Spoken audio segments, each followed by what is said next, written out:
안녕하세요, 여러분. 글로벌 오토 리뷰에 다시 오신 걸 환영합니다. 오늘은 자동차가 아니라 그야말로 바다 위를 달리는 또 다른 거대한 존재에 대해 깊이 있게 리뷰해 보려고 합니다. 바로 대한민국 해군의 상징적인 함정 중 하나인 독도급 대형 수송함. 그 중에서도 첫 번째 함인 RKS 도크도입니다. 이름에서 알 수 있듯이 함정은 단순히 군사 장비라기보다 국가적 자존심과 기술력을 상징하는 위가 강한데요. 오늘 영상에서는 이 함정의 외형, 내부 구조, 성능, 그리고 가격과 가성비까지 세세하게 살펴보면서 마치 자동차 리뷰를 하듯이 꼼꼼히 설명해드리겠습니다. 먼저 외관부터 볼까요? 독도함의 첫인상은 움직이는 성이라는 말이 딱 어울립니다. 길이가 약 199m, 폭이 31m에 달하고 만재 배수량은 19,000톤 이상으로 육안으로 보면 웬만한 축구 경기장을 통째로 바다에 띄워 놓은 듯한 위협감을 줍니다. 외부 디자인은 전통적인 항공모함보다는 헬리콥터 상륙함에 가까운데 넓게 펼쳐진 비행 갑판이 상징적입니다. 갑판 위에는 동시에 여러 대의 헬리콥터가 이착륙할 수 있는 공간이 마련되어 있고 후방에는 수류양용 장갑차와 상륙을 실어 나를 수 있는 웰덱 구조가 자리잡고 있습니다. 외관 색상은 해군 특유의 회색 도장으로 처리되어 있어 위장 효과를 주는 동시에 묵직한 존재감을 뽐냅니다. 멀리서 보면 마치 바다 위에 떠있는 거대한 콘크리트 활주로 같기도 하지요. 내부로 들어가면 또 다른 세상이 펼쳐집니다. 독도함은 기본적으로 작전용 이동기지 역할을 하도록 설계되었습니다.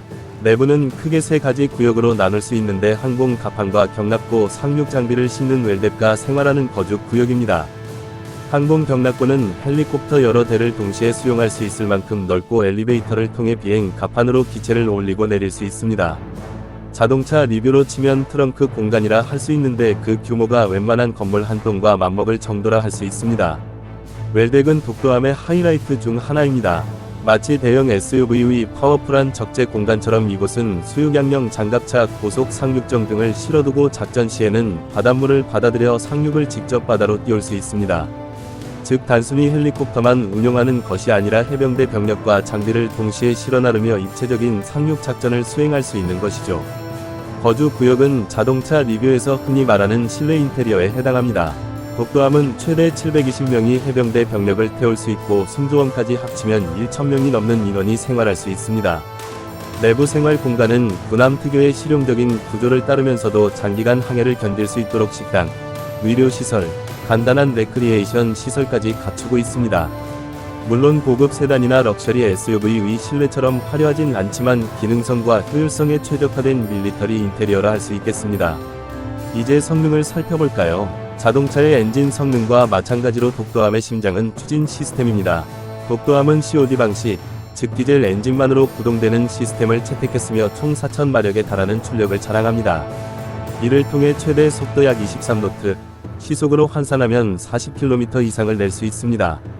수치만 보면 스포츠카에 비할 바는 아니지만 2만 톤 가까운 거대한 함정이 이 정도 속도로 움직인다는 건 상당한 성능입니다.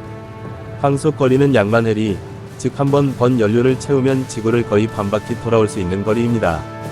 항공 운용 능력은 독도함의 핵심 장점입니다. 갑판은 최대 15대의 헬리콥터를 동시에 수용할 수 있으며 한 번에 6대 정도가 이착륙할 수 있는 공간을 제공합니다. 주력은 해병대 상륙을 지원하는 수송헬기 수리온 해병대 버전과 대헬리콥터 등이 있으며 필요하다면 해상 작전을 위한 무인기 운용도 가능합니다. 일부에서는 독도함이 F-3B와 같은 단거리 수직 이착륙 전투기를 운용할 수 있을지 관심을 보였지만 설계 구조상 현재는 헬리콥터 중심 운용에 최적화되어 있다고 보는 것이 맞습니다. 방어 성능도 빼놓을 수 없습니다. 자동차로 치면 안전장치에 해당하겠죠. 독도함은 근접 방어를 위한 30mm 고키퍼 CWSM 함대공 미사일을 장착하고 있습니다. 즉 적의 미사일이나 항공기를 최후 단계에서 요격할 수 있는 방어 능력을 갖춘 것입니다. 더불어 함정 자체의 전자전 시스템과 레이더는 적의 움직임을 감시하고 작전을 지휘하는 둔 역할을 합니다. 이제 가격 이야기를 해보겠습니다. 자동차 리뷰에서 가격은 항상 중요한 요소이듯 군함도 마찬가지입니다. 독도함의 건조 비용은 약 6억 원에서 7억 원 사이로 알려져 있습니다. 물론 자동차와 비교하면 상상하기 힘든 금액이지만 항공모함이나 대형 상륙함의 글로벌 평균 가격을 고려하면 상당히 가성비 있는 편입니다. 미국의 와스프급 강습상륙함은 배수량이 더 크지만 가격이 2조 원 이상인 점을 감안하면 독도함은 대한민국 해군의 요구에 맞춘 맞춤형 설계로 효율적인 투자라 할 수 있겠습니다. 운영 비용도 중요한데 독도함은 디젤 엔진 기반의 추진 시스템 덕분에 유지비가 원자력 추진 함정보다 훨씬 저렴합니다. 연료와 인력 운영 비용을 합쳐도 글로벌 기준에서는 합리적 운영이 가능한 수준입니다. 다시 말해 고급 스포츠카 대신 연비 좋은 대형 SUV를 선택한 것과 비슷한 느낌이랄까요. 실제 운용에서 독도함은 단순한 군사 작전뿐만 아니라 재난구조, 국제인도적 지원 활동에도 투입될 수 있습니다. 예를 들어 대규모 자연재해가 발생했을 때 독도함은 병원, 수송, 구조 거점으로 활용될 수 있습니다. 이런 다목적 활용성은 자동차로 치면 오프로드, 도심주행, 장거리, 여행까지 모두 소화할 수 있는 멀티퍼포즈 차량과 비슷합니다.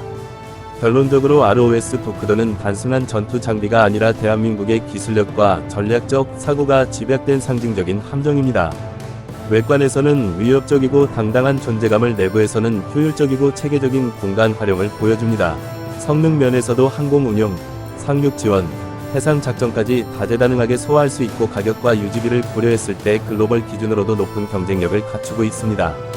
여러분이 자동차를 선택할 때 디자인, 성능, 안전, 가격을 모두 고려하듯이 독도함 역시 그 모든 요소를 균형 있게 갖춘 바다 위의 플랫폼이라 할 수 있습니다. 앞으로 대한민국 해군이 독도함을 기반으로 한 더 발전된 항공모함 개념을 실현하게 된다면 오늘 살펴보니 리뷰가 그 시작을 이해하는 데 큰 도움이 되지 않을까 싶습니다. 오늘 영상은 여기까지입니다. 바다 위를 달리는 거대한 기계, 록스에 대한 심층 리뷰 재미있으셨다면 좋아요와 구독 부탁드립니다. 시청해주셔서 감사합니다.